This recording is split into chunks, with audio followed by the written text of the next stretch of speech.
Hello and welcome to Mashadu, a community that is passionately working on empowering the youth. Today we have a very special guest with us, Ma'am Faryal Goraya, who is equally as passionate about learning and is very determined towards the development of the youth. So, ma'am, I would love to hear about you. Thank you, Aisha. Thank you for having me on your podcast today. So as you just mentioned, I'm Faryal and I run an online Facebook community called Askfary. We have over 11,800 members. And this community is geared towards advising parents on school admissions, basically. So initially, it started off as a preschool platform for helping new parents get into preschools.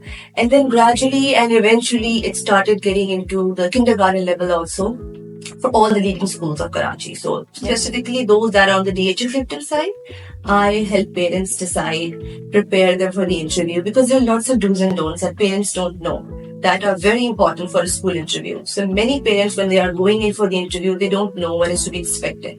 So I try to help them, guide them, counsel them, shortlist schools for that matter. I also conduct mock interviews online where I help the parents have a little bit of a practice interview with me before they go in for the actual interview. And of course, parents can seek advice from me at any point regarding anything they want regarding educational purpose-wise. Yeah. So, according to what you've said, I can hear how important getting an admission in good school is. So, I'd just like to know, what are your views on the extracurricular activities and what kind of activities do you think are best for the student profile? Extracurriculars are very, very important. So, when we were young, I would talk about my age group and obviously our parents. Extracurriculars were something that were not really looked at as an important thing. Grades and academic things, all of these things were something that everybody wanted. Back in our days also, and when we did O levels and A levels, what we all focused on grades, getting A stars. But things have changed, I would say, in the last 1 decade. Now, eventually in Pakistan also, the scope towards enrolling the children into extracurricular activities at school or after school has become very important. Parents have now started putting their children from as young as 4 years old for football. They're also putting them in for swimming. They're putting them in for different tournaments that happen, the kangaroo tournaments that we have that are like math competitions, spelling bee competitions. As they gradually grow older, more things come up. So schools have now started introducing lots of clubs. A lot of club activities are happening. The Model United Nations is one thing that I feel was something back in my school years also, but very few of us will opt for it because we probably did not realize the importance of how important it is to be a part of a community that will represent something positively on our college applications. Because like I said, back then, even then, grades were something, GPA would be considered very important, but extracurriculars were not very important.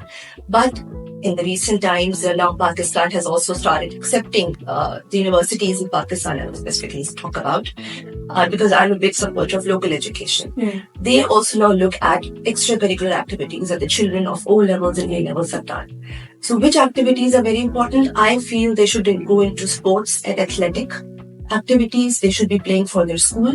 This can be a tournament at swimming level. It can be a rowing competition, a football game, a throwball game, a cricket tournament. Because as a team together, these children, they start learning how to collectively go towards a common goal. And there's coordination, there's synchronization between them. So they learn to be that way.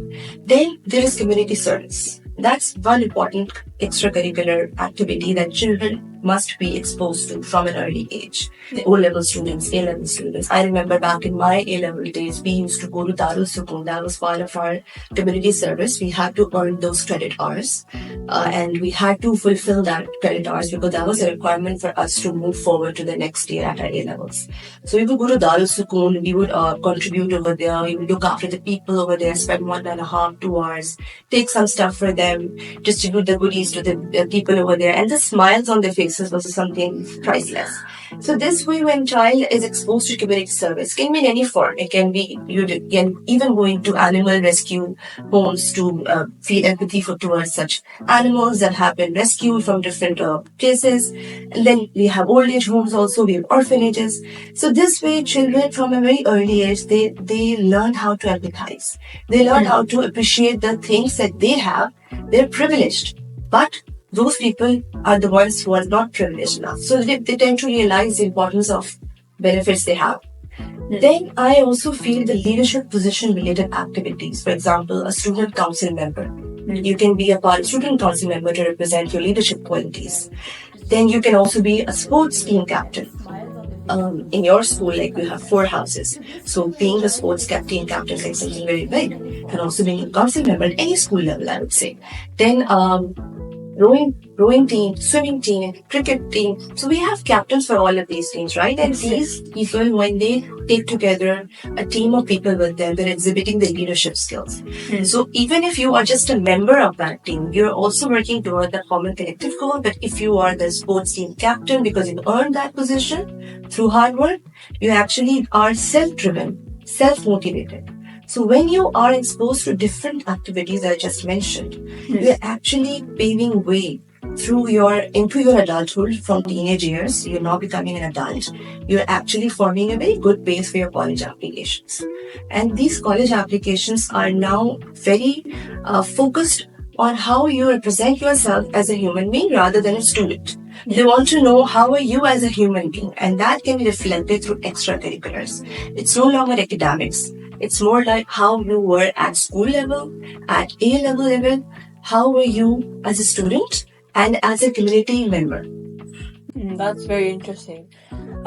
So regarding the fact of the older generation and generation of now, it's very common to believe that the children of today would rather spend an entire week without food rather than internet and technology. So, what do you think that, like, how will they behave when they enter the workplace? Because it can be a bit problematic because of the point I just stated earlier. I would say that it can be both. Let's look at the positive side of it. Yeah. They would be very hands-on with technology, right? They would have they would have a lack for everything. They would have like shortcuts to everything. So if they're given a deadline or project, anything like that, if they're working entering into a workplace, for example, internship level, and they have the hands-on technology. So whatever project comes their way, they would know how to create a survey online, how to go about it. I can relate to my experience when I was a student back in my university. So I interned at INGRO, and I was given an internship project where I had to create an online survey. Back in those days, online survey is something very new. None of us really had the idea, but obviously I being a student and I had technology awareness. So my superiors had just given me the task and they laid it on me that I had to find the way to have an online survey of all the interns, how their internship experience in INGRO was. That was my basic purpose of the survey. And I did find out that there was a monkey something survey back in those days, something like that was called. And I found out that this is one way I can have an online survey. People can just fill in their responses. I just have to create an online questionnaire and they have to fill in the responses. Just click on responses. Pehle kya hota tha? We would have these endless printouts. We would just have to like tick mark ourselves. We have been through that. I have been through that stage. We would actually fill out the forms with hand. Now everything is so technology based, so I feel there's a positive side to it. So if you're given any project, even at school level, they would know how to go about it. But yes, when it comes to concentration level, I feel the same technology can have an impact on their concentration. Yeah, that's very true. Especially during exams, what I feel is that even if me as an adult, I tend to get so much distracted. If I want to sleep at night, I'm putting my phone away and suddenly I'm like, I don't feel like sleeping, let's look at Instagram. And then I go on scrolling and that can take up to 1 hour. So my whole 1 hour is just done scrolling down Instagram. I cannot even imagine how these students manage studying and even answering texts on WhatsApps. They have different group chats going on at the same time. So yes, technology in that manner, I feel it's going to affect their concentration level. Yeah. And when concentration level ke saath saath, बहुत सी problems और आ रही हैं, I'll tell you. ADHD is one thing that is being now diagnosed even in adults. ADHD में क्या होता है? You just cannot focus, you cannot sit in one place. You want to just move around. Even if you're sitting, they'll keep on like doing something to with their pen. They won't even realize that they're clicking their pen or they're just tapping their feet. These are all signs of ADHD that now people have started realizing that this is an effect of extra use of technology. So we need to keep everything within its limits because हर चीज अपने limit में अच्छी लगती है. So technology definitely one must use because you guys are privileged, right? You should take use of it, you take advantage of it, but do not overuse it because then, like I said, it can lead to a lot of problems, concentration problems and all of that. It can create, and then patience level zero हो जाता है because technology is just a click away. Just a click away, you just have to get something. You don't need to order online, just order online. Now, when they enter a workplace, वहाँ पे patience की जरूरत होती है. You need to be patient with the workplace behavior. There are a lot of different things going on in workplace behavior. किसी चीज का approval चाहिए, approval के लिए wait करना पड़ता है. Seniors will have to give an approval on something. If on my end I'm being impatient because I am a person of technology and I'm like, what's taking so long? It can affect badly on my overall attitude at work. This is something that can overall affect my presentation and my behavior at workplace, and it can be bothersome to my bosses also if I'm being impatient because I'm used to just having something done at the blink of an eye, and here I have to wait through because things are still going the same way at organizational level, at school level also. A lot of things take place and they take time, but yes, there are pros and cons to everything. Yeah, true. Then let's come to the fact that as you can see in like some other countries, that students are starting like their education at 4 to 6 years old, like US, Canada, UK, 5 years minimum, and in Karachi, Pakistan, we're having like 1.5 to 2.5 years. So, what's your opinion on that? And like, are we saying that we're better than them in terms of early education? Because the difference between the years of age are very vast. Yeah. So, what's your opinion? Sure. Firstly, this craziness, I would say, has started only in Karachi so far. I have not seen this so far in Lahore or Islamabad, I would say, the other cities that we have. Karachi में ज़्यादा competitiveness आ गई है. Everybody wants to put their children at an early age, and it's just not starting at 1.5. Now people have started putting children as young as 6 months old in parent toddler programs. This is a new fad that has come into being, where mom or dad, any one of them, they accompany the child and there's some activities around it for 1 hour, 2 hours. They're saying some nursery rhyme. Even the child can barely sit, and the child is being taken to a school environment just so that उसको अंदाजा हो कि what school looks like. So yes, I feel it's not that we are trying to prove something over here. It's become more like a competitiveness thing. And yes, you're right. People living abroad in Europe, in the North American side, they don't have this thing because अच्छा वहाँ पे daycares होते हैं. Let's look at it that way. They put their children in daycares, and daycares also are teaching children something or the other. हमारे यहाँ daycares का अभी तक इतना concept नहीं आया. Workplaces have daycares, but अलग से कोई daycare बहुत कम जगहों पे खुले हुए. Where I'm a working mom, and I wouldn't really easily find a daycare to put my child in if I need to go to work. Even, only if my workplace has a daycare, I think then only I can have the liberty to continue working even after becoming a mom, so I can leave my child. So daycares बाहर जो abroad होते हैं, वो daycares already बच्चों को educate कर रहे होते हैं from as early as 1 year old. So yes, they are getting some form of education.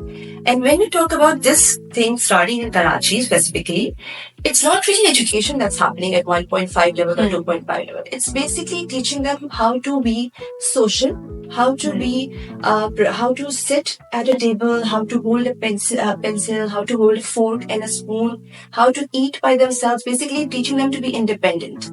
At school level, the teachers over there, they will just be doing that. They're not enforcing any kind of alphabets or counting or color recognition. That comes on later on, like when they are about 3 years old. Again, that's early as compared to what we do at abroad level. But वहाँ पे भी daycares में they have a color day where you have to wear red, so children start associating the color red with things. And red is with apple, and red is for strawberry. वही चीज हमारे यहाँ है, पर हम उसको school level पर ले आए. हमारे यहाँ daycares की वजह से ये concept जो है वो स्कूल लेवल की तरफ चला गया. So now what moms do, working moms, they put their children at school, they drop them off, they go to work, they pick them up, and then they have some arrangement at home, or they have somebody to look after them within the office vicinity. So इस वजह से I feel यहाँ पे ये ज़्यादा हो गया है because moms want to continue working even after becoming moms. Yeah. Sadly, when I became a mom back in 2016, my workplace did not have a daycare and I had to give up my career of 6 years. I was a recruiter, I was a trainer, I was working in the HR department of an oil and gas company. But I had to give it up because I had no one who could look after my child. So then eventually I also got her into school when she was barely 17 months. But I did not start my career. I could not get back to my career because then I wanted to be there primarily as a caregiver. Yeah. But I have been in touch with a lot of parents. They come to me, they reach out to me. So I know what their arrangement is like because they want to get back to work. And that is one reason why education has now started off so early. But उसमें कोई pressure नहीं होता बच्चों पे, तो इसलिए we can't really say that we're trying to say that we are better than the people who are at a foreign level. We are just teaching them mannerisms, how to be okay with sharing toys, how to be okay with sharing with things, whatever blocks, puzzles they're playing with, so that even at home, if any of the siblings are there, the cousins come over, any friends come over, then they can easily share. Because बहुत घरों में सिर्फ एक बच्चा होता है, they don't have anybody else to play with, and they tend to have this issue of not sharing toys if somebody comes over. So basically, this is what all is happening. So a lot of people, they think कि जुल्म कर रहे हैं बच्चों पे, sending them to 16-month-old school भेज रहे हैं हम. वो हम उन पे कोई pressure नहीं डाल रहे. It's just for fun. All they do is just sing some songs, have a little bite of snack, and then come back home and rest and chill out the whole day. Actual education begins at the age of 4 and 5. Even here in Pakistan, I would say that. Actually, उनको कब addition, subtraction सिखा रहे हैं, how to start writing at the age of 4. So that does start here also at the same level. But yes, awareness इतनी नहीं है, तो people think कि पता नहीं 1.5 साल का बच्चा स्कूल जाके actually phonics कर रहा है. No, it does not start at that level. Also, I'm a bit curious. How did you come up with the idea of the Askfary? Because I'm very interested in it. Yeah, this happened to be a coincidence, I'll be very honest. It came out of nowhere. I had no plans of starting an online community. I'd never done that before. I had just become a mom to my second born. He was 3.5, 4 months old. And I felt like I was just withering away. I was just getting wasted. Just being a mom, taking care of the house, and I missed my work life, of course. Although it had been more than 2.5, 3 years since I had quit being a working person, I missed because I had always worked. Even back in university, I had internships back to back in my summer vacations.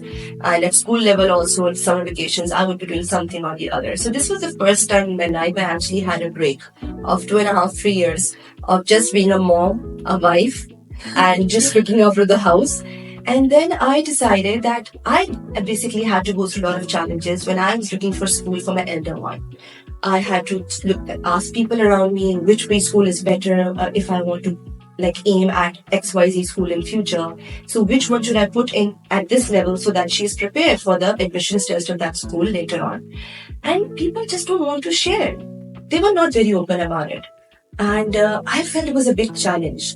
And so I did eventually find a good place for her. She ended up being at a good preschool that did build up her confidence and overall personality. And then I went, the next step that came as a challenge to me was when I wanted to apply to grammar. And again, no one was willing to help me. I got the date for the test. It was just 3 weeks away. And I'm asking people around me that what comes in the test, because I was not back then aware of the overall how the structure of the test is, what is to be asked in interview. I was not into all of this, right? I was not Askfary, I was just Faryal. And no one again wanted to share it because again it was grammar. Grammar के मामले में even besties एक दूसरे को धोखा दे देते हैं, by the way. They don't tell each other anything because they want their child to get it. And I was like, this can't be it. What is this taboo around the school that they don't want anybody to know? बस अपने तक रखे हैं, अपने बच्चों को जहाँ भेज रहे हैं, whatever syllabus they're getting, just अपने पास रखे हैं, किसी और को नहीं बताएं. Whatever I could gather from the class teacher, she was a big help, by the way. So whoever the class teacher was at that preschool level, she was really helpful. She did whatever she could in those 3 weeks with my daughter during school hours, and then she would just help me, tell me what to do later on at home. I would just reinforce everything. In 3 weeks में हमारा test का time आ गया, interview हो गया, सब कुछ हो गया. And having no association and affiliation with the school previously, I'm not a student, I'm not an ex-alumni. We got it. miraculously, I would say. And she just started school and having just 1 month of hers into grammar. And I was like, I want to provide a platform to parents who can ask questions, get insight into interviews, into structure of the test, because I want to be there for people. But people were not there for me. I don't want to end up being one of those people who don't tell, who want to conceal all the information for themselves so that they can use it for their good. That's when I just sitting on my phone. I did not even have a laptop back then. On my phone, I just opened up and I was like, let's try to create a group. First, I made a page. I was like, no, page doesn't sound that interesting. Let's make a private group where people will have to send in membership requests and I will approve who gets to be on that group, who doesn't get to be on that group. And I made that group, and I think overnight I gained 100 members just within one night. And I had sent out invitations. I started telling people about it, that this is a platform for preschool related queries. That was our basic aim, preschool related queries. So the parents who are first time parents, they don't know कि किस age पे हमें register करना है बच्चे को, and then we have to start getting prepared for the interview. So that was my primary focus, and then eventually it became a platform that started including all other schools' information also, especially grammar. Now I take pride in the fact that I have broken that taboo around the fact that nobody talks about this particular school's test or interview. If you now visit my group, you will find endless queries about this particular school and everybody on the group helping each other out. Whoever has been through the process is helping each other out. Your mom is a very productive member and a very initial follower of Askfary, and she has helped a lot. She has given so much to Askfary community, and I'm always thankful to her regarding this particular school's admission criteria. And I have also gone back to her back and forth to gain some insight from her. And इसके साथ साथ और जितने schools हैं हमारे पास, radio अकादमी, हक अकादमी, सिविटा, CAS, Learning Tree, VLC, you name it, and we have all the queries being answered because now we have mashallah parents from all these schools. Now everybody wants to be there to help each other out. So it just came out of nowhere and it grew into a community that now helps each other. Even if I'm not answering the queries, members are helping each other out. I'm just approving the posts and I just sit back and see what's happening. So I'm just monitoring the group now. I don't need to step in, help people out. People are helping each other out. So this is what gives me greatest joy to see that I did eventually achieve that goal of giving a platform to people where they could help each other and they could help confused parents out. Because जब मुझे ज़रूरत थी, nobody was there to help me out. And now I'm able to give back so much. It really gives me a lot of joy that I cannot thank Allah enough for this. I must say that. True. So it was very lovely talking to you. I thank you greatly for giving us your time for the podcast. And if anyone would like to come and they'd like to come with me and speak to me in the podcast, then they're most welcome to reach out to me and we can accommodate something. Thank you so much once again. And I enjoy listening to you. So did I. So thank you.